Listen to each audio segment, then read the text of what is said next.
did. Welcome.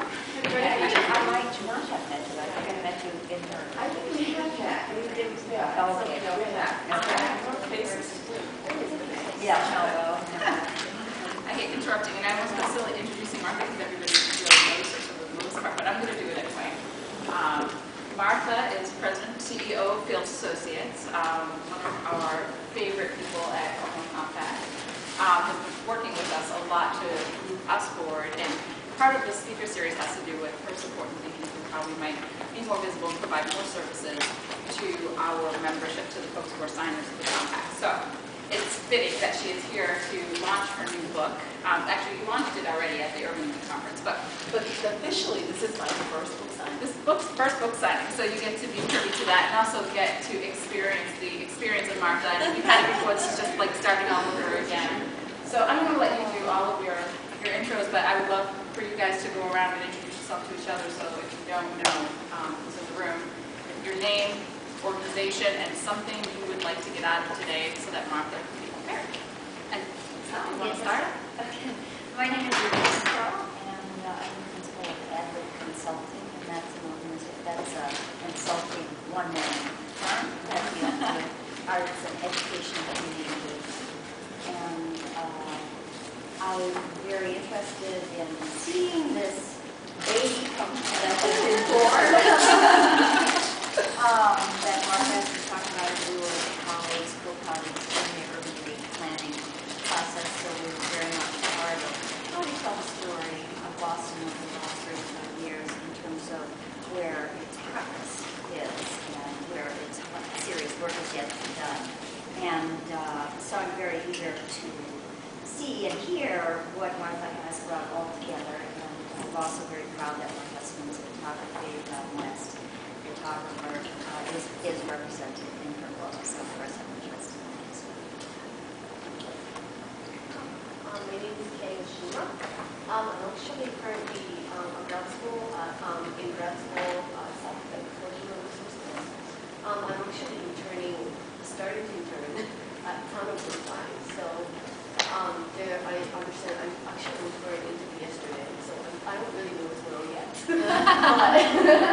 But I'm going to start interning there in September, and my most interested is diversity workplaces and diversified workforce and employees and everything. So I'm really interested and I'm trying to learn everything. So Well, let's check in after about the talent source before you leave. I'm Becky Smith. I work as a career coach at a nonprofit in Washington called Career Collaborative. We do workforce development, so we are helping working class families make progress, help people find good jobs with career potential in the United States for 2 years, help them retain those jobs and make career progress. I'm here today because we work with a very diverse group of people. I love diversity. I love learning about culture, and I know that sometimes I am interacting with the cultural legacies of Boston's history and Boston's Black history. So I'm very interested in learning more. I think it'll give me more insight into who I'm speaking with and why, sometimes I'm puzzled. Why didn't I just hear that? So I think it'll make me more effective at my job, and I think I'll have fun. Hi, I'm Juliette Mayers, and I'm quite new. I'm the Executive Director of Multicultural Marketing at Blue Cross Blue Shield, and also on board the ABCD, a lot of the legends that have passed through Boston were involved with that. And Monica is here for that, so I'm very interested in hearing it's important to watch. Good morning. I'm Bill Dunham. Glad to be here. I previously worked in government for 17 years, and a lot of my work was with diversity, recruitment, and outreach. I now a small business where we work on consulting nonprofits and actually some colleges and small universities on recruitment and diversity issues. And it's a pleasure to be here. Great. Thanks. I'm Michael Johnson. I'm Director of the Public Policy PhD program at Coleman Graduate School and chair of the Department of Public Policy.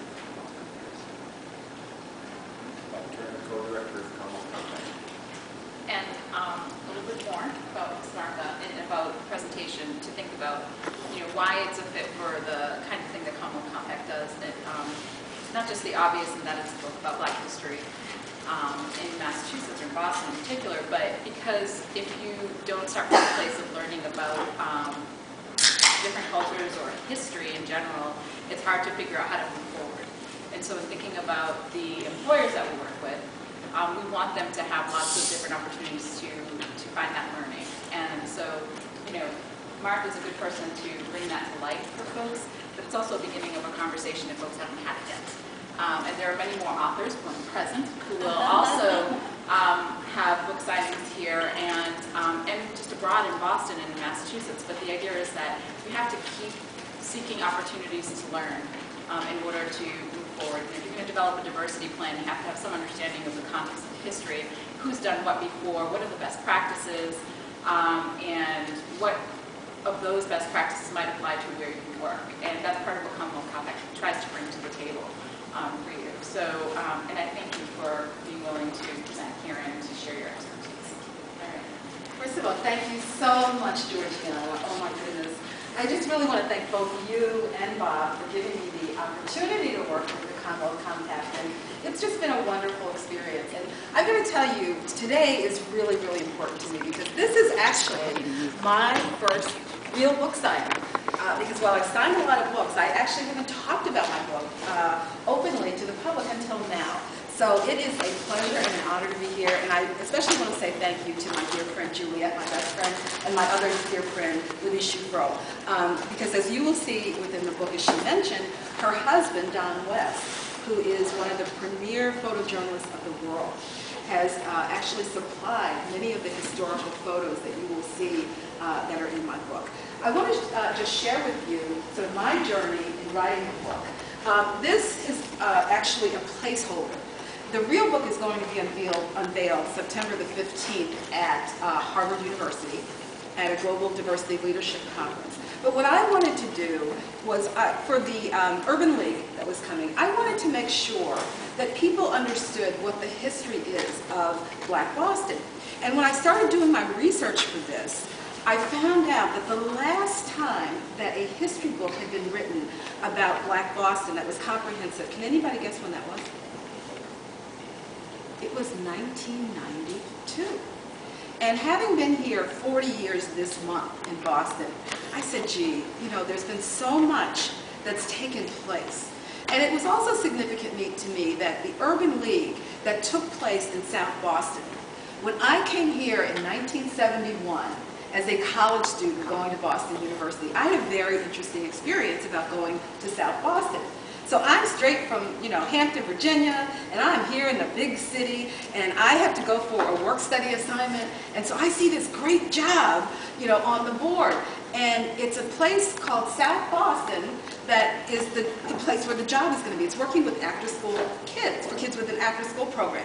So I find my way, if you know where BU is, I find my way down to Kenmore Square, take the bus. It seemed like it was a series of buses that I had to take, and then when I got into this neighborhood called South Boston, on the bus people were looking at me like I had two heads on or something like that, and I couldn't quite understand why. But I went into this interview for the job, and I called ahead, and so I knew that there was a job there. But I got into the job interview, and no sooner had I set myself down than I was picking myself up to walk out the door because the chemistry wasn't right. They said I wasn't a match for the job.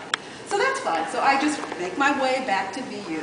That evening, you know how college kids, at the end of the day, you get in the cafeteria and you're telling everybody about what you've been doing over the day. So I tell my roommate, Eleanor, I say, yeah, I looked at this place in South Boston. It was really weird. I barely got in there and they were rushing me out. She said, South Boston! What are you talking about, South Boston? You went to South Boston? Don't you ever go to South Boston again. You could have got yourself killed. I didn't realize, but it's true. In 1971, if I went into South Boston, I could get myself killed. Just as some whites, if they went into certain areas in the Black community, could have also run into trouble during that time. So for me, I contrast that period in 1971, 40 years ago when I came here to go to college, with the fact that the Urban League, for the first time in 35 years, and Bob was very much, he was one of the big chairmen of the Civic Engagement Committee that was part of this event, that brought in people from all around the world. 35 years ago was the last time it was. And you know where that convention was held? In South Boston. So there's a lot of history. There's a lot of history that I feel was lacking in terms of the books that have been written about Black history. And also, I felt that there's a lot of people that have not really gotten the recognition, I think, in terms of the significant things that they've done in Boston. So that was really one of the impetus for writing my book. Another impetus was back in December, my dad turned 75, and we went to his 75th birthday party. And I had decided, I've been thinking for about 2 years of writing a family history book, because he is a genealogist, he's researched our family, he's been able to find about 30,000 of our relatives and significant others dating back to 1734, which for Black families, believe it or not, is very difficult to do because you run into the issue of slavery and all of that. But he was able to do that. So I took his research and I wrote a book for him about our family. So that kind of got me thinking, and that was in December, it got me thinking about writing. And then when the Urban League came up, and I was kind of itching for a book project. I write a book about every year and a half, 2 years. And I was itching for another book project. And I said, history, maybe that would be interesting. But I said, you know, I don't want to just write a history book. There are probably thousands of Black history books out there. So I did my research.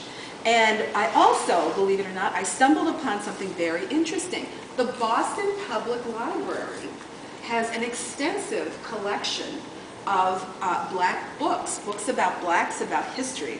And they will also, if you contact them, they will do research for you on books. So I wrote them. Remember in January when we had that real bad storm?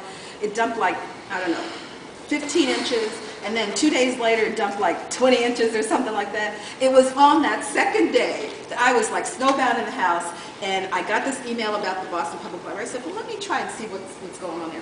I emailed them, and the next day they emailed me back with all of the books that had been written about Black history.